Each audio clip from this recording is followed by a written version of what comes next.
Aduh, yennya jebol lagi minasang. Hai minasang, ohayo gozaimasu, konnichiwa, konbanwa. Kembali lagi di channel saya, channel Beli Dewa, yaitu channel yang khusus mengupas tentang bahasa Jepang dan kehidupan di Jepang tentunya. Dari video kali ini saya ingin ngebahas tentang yang sangat spesial yang mungkin menjadi sebuah pertanyaan-pertanyaan mungkin yang buat teman-teman yang sudah bekerja di Jepang atau bahkan yang akan berangkat ke Jepang. Nah, di sini banyak banget teman-teman kita yang mengeluhkan yen semakin turun atau semakin merosot, ya. Dan memang saya akui kemarin saya cek itu terakhir nilai tukar yen ke rupiah itu adalah di angka 102 per 1 yennya, atau per 1 yen itu adalah 102 rupiah ya. Ini bisa dikatakan nominal yang jauh ya minasang ya dibandingkan dengan tahun-tahun kemarin. Nah, mungkin ada banyak faktor yang menyebabkan ini yang saya tidak tahu juga masalah detail itu kayak gimana. Yang saya bahas adalah bukan masalah penyebabnya ya, tapi efeknya atau pengaruhnya yang akan terjadi dengan sistem magang ini. Ini pendapat pribadi saya, tolong digaris bawahi ya. Jadi saya tidak kutip dari mana-mana, saya cuman memberikan pendapat saya pribadi ya. Ini pertama-tama saya sangat menyayangkan sekali ya, karena nilai tukar yen terus merosot ya, karena saya juga baru kemarin juga masuk Jepang dengan harapan juga mendapatkan gaji yang besar juga dan nilai tukar yang besar juga, dan ternyata apa yang terjadi setelah masuk Jepang, yennya malah turun dan turun dan turun lagi. Nah, tetapi tidak apa-apa, karena kalau kita tetap bandingkan dengan di Indonesia, gajinya akan tetap lebih besar di Jepang.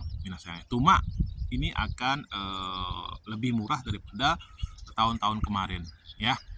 Nah, pertama-tama di sini saya mau bahas banyak sekali suara-suara atau ungkapan-ungkapan dari pihak perusahaan Jepang juga mengkhawatirkan hal ini. Apa yang mereka khawatirkan? Yang mereka khawatirkan adalah kalau mata uang mereka terus merosot, mereka khawatir bahwa Jepang tidak lagi menjadi tujuan untuk bekerja atau tujuan untuk menghasilkan uang atau untuk melipat gandakan uang. Mungkin seperti itu ya ungkapan yang tepat ya.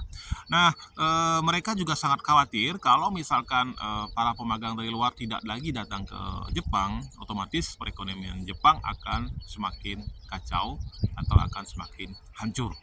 Karena kemarin saya juga keliling ya, mungkin sudah keliling-keliling di berbagai tempat seperti Nagasaki, di Saga, terus di Kyushu, di kemarin juga sempat keliling-keliling juga di beberapa pulau juga. Yang saya lihat di situ atau yang saya pantau di situ adalah tidak ada orang muda minasangnya. Semua orang tua ya, mau itu pengerjaan jalan, mau itu pekerjaan bersih-bersih, mau di hotel, mau di mana, itu semua nenek-nenek sama kakek-kakek. Yang benar-benar melihat saya juga merasa prihatin ya, yang seharusnya umur sekian kalau di Indonesia mereka sudah beristirahat, mereka sudah mulai menikmati hidup walaupun tidak senikmat yang dibayangkan ya. Nah, kemudian ini sudah pasti akan menjadi sebuah kekhawatiran ya, kalau misalkan nggak datang ya perekonomian mereka tidak akan bergerak. Siapa yang bakal bekerja? Nah, kemudian mungkin buat teman-teman para lansia di Jepang juga akan merasa khawatir kalau misalkan tidak ada yang bekerja, otomatis kemungkinan biaya pensiun mereka tidak akan keluar. Wow, bisa dibayangkan. Mereka berharap bisa menikmati hidup pensiunan dengan membayar pajak di masa mereka muda setiap bulan terus-menerus, dan di akhir mereka tidak bisa menikmatinya. Itu luar biasa. Nah, kemudian ini buat teman-teman yang masih berada di Indonesia ataupun di di Jepang, ini juga berakibat bukan sangat fatal banget sih, cuman ini merasa atau akan berpengaruh untuk mereka tidak lagi bersemangat untuk bekerja ya, karena setiap mereka ngecek yang namanya nilai tukar yen ke rupiah itu menurun terus, otomatis rasa semangatnya juga akan menurun ya, terutama yang benar-benar targetnya adalah uang dan uang, otomatis akan menurun juga. Apalagi buat teman-teman yang bekerja di Jepang dengan gaji mungkin di angka 10 mang ya, di 10 mang atau 10 mang ke bawah, itu udah bener-bener susah ya minasanya untuk menabung atau menyisihkan uang untuk dikirim ke Indonesia. Tetapi harapan saya jangan berkecil hati, walaupun yennya terus merosot seperti ini, kita tetap berdoa saja semoga sedikit demi sedikit yen ini akan merangkak naik lagi seperti apa yang kita harapkan. Dan tetap bersyukur, jangan berkecil hati ya, karena kalau kita bandingkan di Indonesia juga gaji kita akan jauh lebih kecil. Dan mungkin sudah banyak teman-teman yang sudah sukses juga di Jepang ya.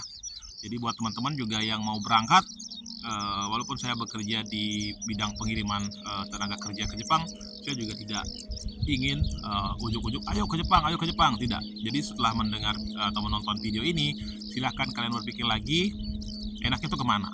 Karena banyak pilihan, ada Jepang, ada Hong Kong, ada Taiwan, terus ada Korea, dan banyak lagi pilihan untuk bekerja ke luar negeri maksudnya.